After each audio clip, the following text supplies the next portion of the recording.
বাংলাদেশ আজ ভয়াবহ সমস্যার সম্মুখীন। লক্ষ লক্ষ মানুষ তাদের ফসল হারিয়ে আজ সমস্যার সম্মুখীন। আজ জাতি হিসাবে, দেশ হিসাবে আমাদের সামনে এক কঠিন পরীক্ষা।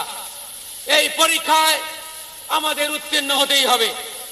আমরা সম্মিলিতভাবে সকলের প্রচেষ্টার মধ্য দিয়ে এই সব দুস্থ মানুষের পাশে দাঁড়িয়ে তাদের মুখে হাসি ফুটিয়ে দেশের এই বিপুল সমস্যাকে আমরা সমাধান করতে চাই।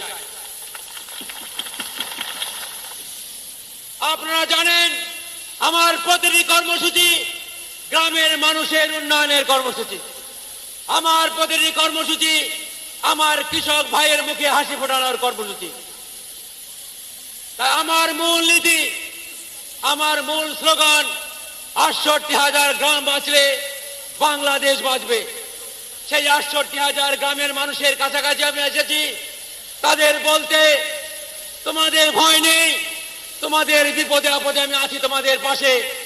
তোমাদের চোখের জল আমি মুছিয়ে দেব, তোমাদের বিধ্বস্ত বাড়িঘর আমরা নতুন করে গড়ে তুলব, তোমাদের পেটে আবার আহার তুলে দেব, তোমাদের পরনে আবার কাপড় দেব।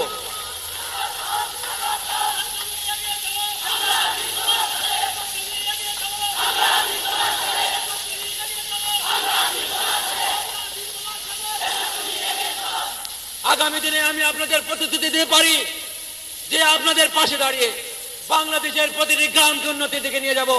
আপনাদের পাশে দাঁড়িয়ে আমাদের প্রতিশ্রুতি পালন করব। সে প্রতিশ্রুতি হলো নতুন সমাজ ব্যবস্থা। I have a dream, সে স্বপ্ন পূরণ করব। নতুন বাংলাদেশ গড়বই মোরা।